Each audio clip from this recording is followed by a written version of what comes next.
by so slowly. Time goes by so slowly. Time goes by so slowly. Time goes by so slowly. Time goes by so slowly. Time goes by. Coco's was originally called Camden Palace, and I have a history with Camden Palace. I did my first concert in London there 23 years ago. Oh my God, that is so frightening. I did a gig there 23 years ago, and I think I was scared shitless. Scared of England, scared of, I don't know, being in a foreign place. When I first came to England, it was all about Boy George and World's End. And I remember I came to Camden Palace to see a concert before I performed there, and Boy George was there. And he was completely dressed up in the whole Malcolm McLaren thing. And I was I was so intimidated by him. The idea that people took fashion that seriously and took it that far and were so extreme.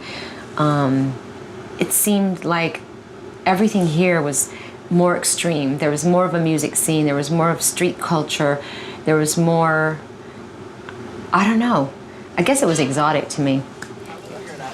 Oh my God, there's cameras everywhere, it's freaking me out. Yeah, we're going through our rigorous warm-up routine here. Look, there you go. Stretching. Oh, go on, Marcus. Our age as well. My band consists of Stuart Price, Steve Siddell, Nick on drums, who's been with me since the Drowned World Tour. He's amazing. Actually, before that, he played on my music album. Monty Pittman is my guitar player, and he's been my guitar teacher since my son was born. That's when I started playing guitar again. And finally, Marcus Brown on keyboard. And he's also been with me since the Drowned World Tour, and they're all amazing musicians, fun, easygoing. Stuart, do you like your suit, or is it hideous? The wall? Mine's really the wrong size to judge it. It looks like I borrowed my fat uncle's suit. Didn't they have your measurement? Yeah, and it's like it's like they read the bit of paper upside down or something. They thought you had really big shoulders and a really tiny bum? I look like David Byrne in Stop Making Sense. Gigantic shoulders. Yeah. I want to see those suits on you because I'm a little bit worried about them. I feel the same. I don't have words in my vocabulary to describe how I feel about those shoes. The white with the light in it. Yeah, the white with this purple, yeah. Yeah, that's good. See that? Yeah? Yes. Can we just do that? Yes, go. You got somewhere for us to change? No, just go back there. We've got to rehearse. What about me? Get that thing off now. I look like I'm here to film another Star Wars movie. I'm one of the extras. He looks like a fucking Klingon. I mean, Simon. I'm C4-3. C4-3. That is the scariest thing I've ever seen. I think those suits all cost £100 each. You get what you pay for, okay? Monty, you shouldn't let people dress you like that. For you. Okay, next time. You can't let your scruples fall. Especially that far. You gotta have what do you have to have? Standards. No silver suits. I'm suffering from oxygen deprivation. Okay. You should have seen Stuart in his silver suit. I'm glad I didn't, because like I'm not sure if I could collaborate with him anymore. Greatest respect in the world. It was shit. I'm down with the program. Okay, let's stick to white. It's safe. John Travolta wore it. Yeah. He looked It cool. fits us. It fits you. And I don't have to spend any more money. Basically, we're here at rehearsal, kind of going through our paces, if you will, with the dancers, kind of matching music, the music with the band and what Madonna's kind of laid out for us in these 5 songs, and then making the dancers match that movement. So we're here putting it all together, staging it. I'm overseeing that, as well as you know, making sure that the stage looks appropriate for her. You know, the costumes come together for the dancers with Madonna. All the video screens are working and complement her and what she looks like and sounds like and what the vibe is for the show. So basically, and in other words, I'm kind of like Madonna's manservant. So, you know, hey, whatever, I do whatever she wants me to do. So she basically comes to me, she gives me the vision, what she's looking for. We have 5 songs, and I make sure that, you know, everything gets executed. Manservant number 1, Jamie King. Yes.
It's like an orgy.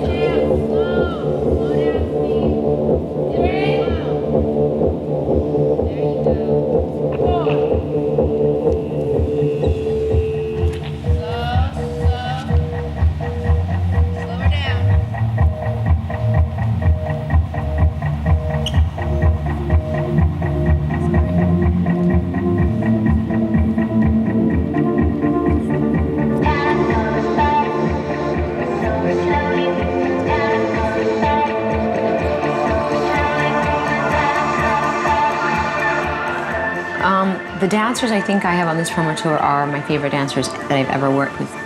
Well, see, what happened is when I did the Hung Up video, I went looking for new dancers, and I brought in Cloud and Miran and Aries, who were on my last tour.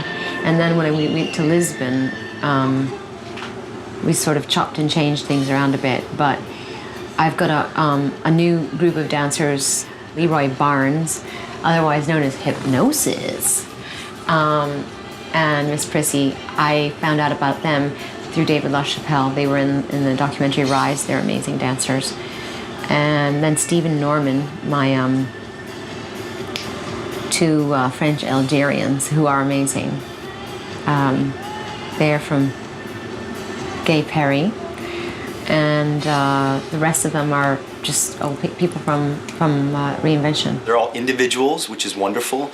But with individuality rather, comes, you know, all kinds of great headaches for me. Madonna loves these people because, you know, they're all characters in their own right. She loves to choose dancers that can really stand out and really that are stars on their own. You guys mind standing like together? Actually, it'd be better. Stand all together. Good. Go get Jamie and tell him that these shoes, look, these shoes right here. These shoes right here. I don't know what the hell's wrong with them. Leroy, stand up and stop that. Okay, who's missing? Something's not quite right there.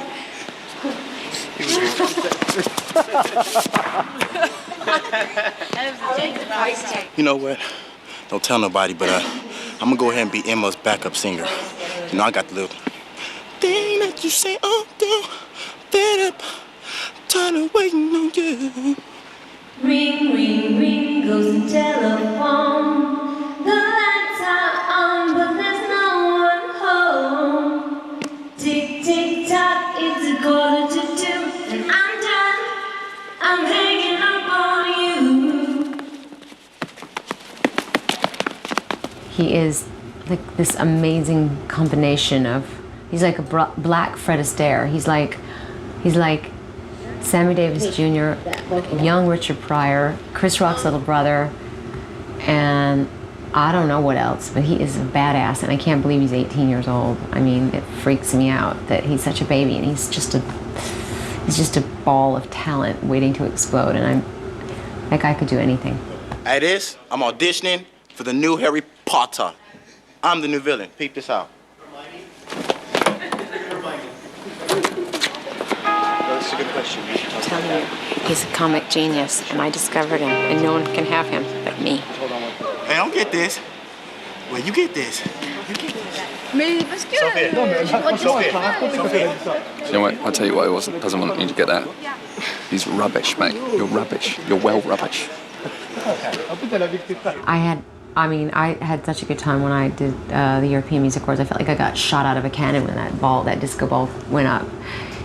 It was a blast. It was the first time I ever performed hung up ever in front of an audience, and the live audience at the European Music Awards, it was as great as a live audience when you're on tour, and that doesn't happen at award shows.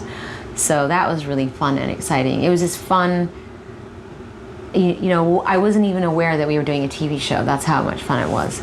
And there was a real sense of camaraderie backstage. All the artists were supporting. I mean, I hung out with Chris Martin from Coldplay, hung out with Green Day. Robbie Williams said really nice things about me when he got his award. I gave an award to Bob Geldof. I felt a lot of love and not sort of people being jealous of each other like you usually feel in like those kind of shows where everyone's in competition with one another. So that was a really nice feeling.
Good thing I used my good arm. I think what's going to be exciting about the Coco show is what we've done is we've combined kind of the DJing aspect of the record, of this style of music, with a live band, and where the two kind of meet, I don't know, I think both me and Em always thought the good thing about DJs in clubs is they do stuff like, you know, they turn the music down for a bit and then they you know, kind of turn it back up into the chorus, and you do all these kind of effects that a DJ can do, which didn't seem possible to do with a band. So in very basic terms, what we've done is taken the live and run it all through my DJ setup, so that it sort of gives us this ability to kind of present live music, but with a DJ nightclub dynamic. Mirwais recommended Stuart to me when I was doing the Drowned World tour, I said I wanted a keyboard player who was cool, young, hip, cutting edge. But I was a kind of utility extra sort of keyboard player at that time. And we started working kind of first in the band sort of situation, which then progressed to, I mean, I'm less of a good keyboard player, but more good at looking at the overall thing, getting all the sounds together. So then I started working as musical director, and then after the second tour of kind of rearranging songs and remixing songs, it just kind of spilled over into doing a record, because it was essentially you're doing the same thing, rearranging sort of collections of, you know, found sound into tracks. So the only difference was, instead of remixing old songs, we were coming up with new ideas and then effectively remixing them to make new music.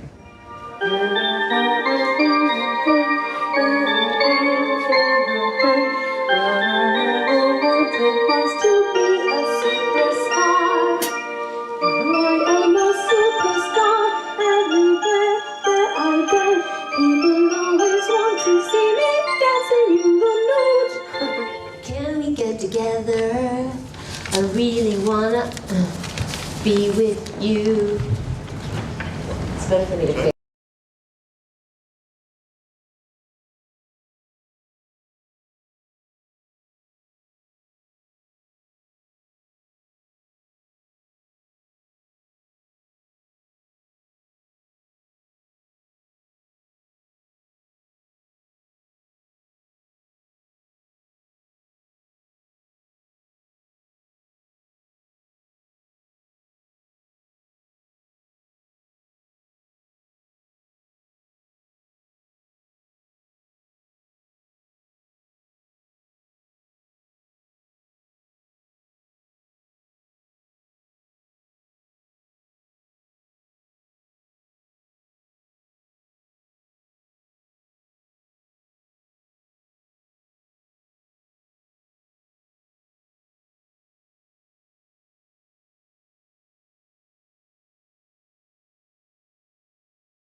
I gotta sing live and you don't?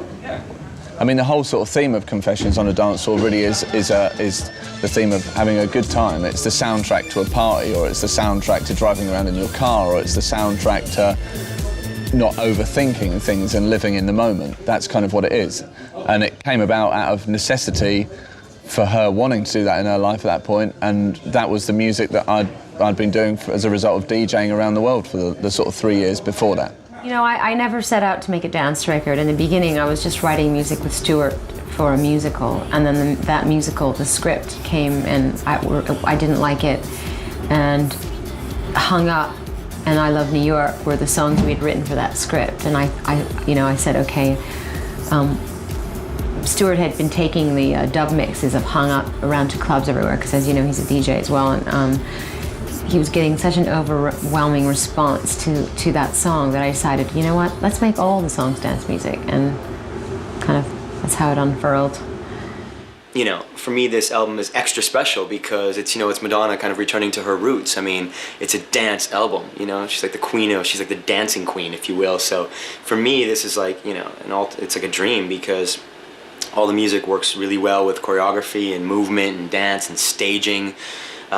Which is what I'm about, and realizing that kind of those kind of things for her, and making sure that her stage looks right and it moves correctly with her and her music. Yeah, hi, I'm Steve Stelnick. I've been playing drums a long time, and my age is 42 years and 1 day, and I'm now going to interview the band.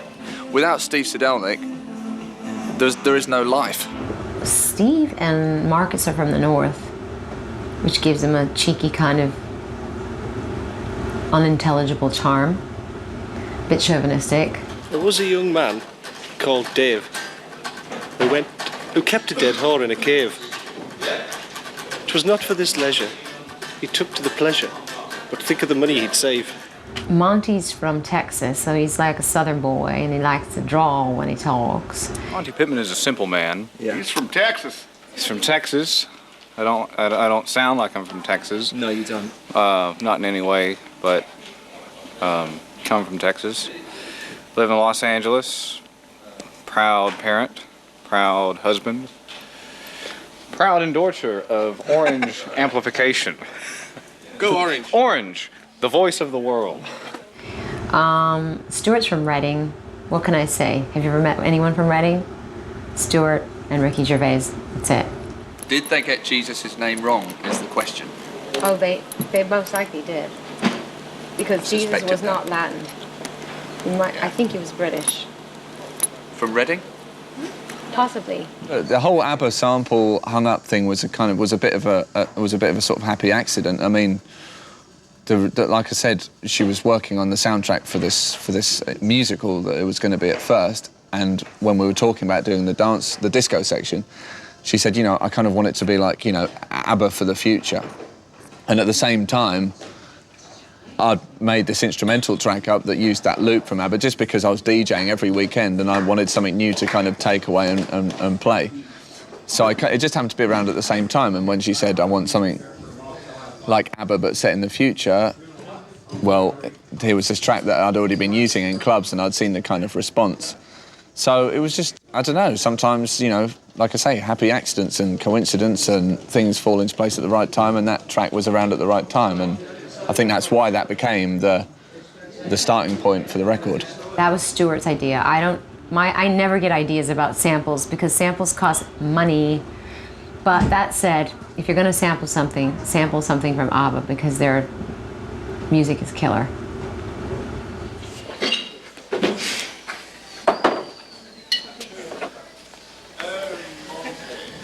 So one problem about everyone in Madonna's band, they're always doing crack. Should I tell you the songs? I am doing Hung Up, of course, Get Together, I Love New York, Let It Will Be, and I'm doing Everybody, an old, the first song I ever released as a single in my entire career. So combining the old with the new. Let the DJ take you, let the DJ shake you, let the DJ shake you, let the DJ shake you, let the DJ shake you, let the DJ shake you, let the DJ shake you, let the DJ shake you, let the DJ shake you, let the DJ shake you, let the DJ shake you, let the DJ shake you, let the DJ shake you, let the DJ shake you.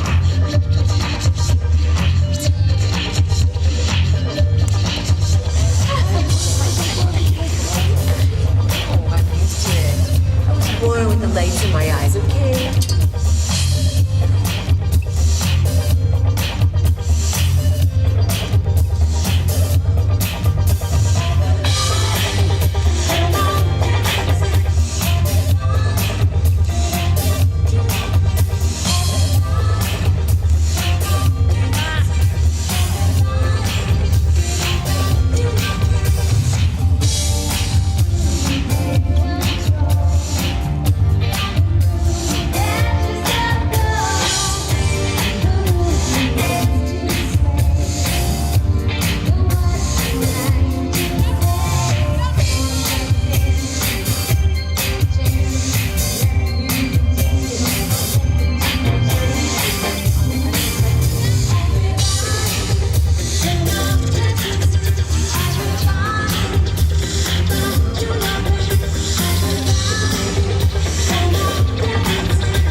probably wonder why I'm eating an apple now. Well, I'm eating an apple now, so that way this tooth don't become like this tooth. If you really look at it, right there. Sometimes the apple will get stuck inside there. But look, to all them kids out there, an apple a day keeps the doctor away. A banana for you, you'll save a tooth. One orange, one orange. That's it. That's all you get. That's all you get. We'll see you in the sequel. I want to tell you another secret. Yeah, here's one you haven't heard.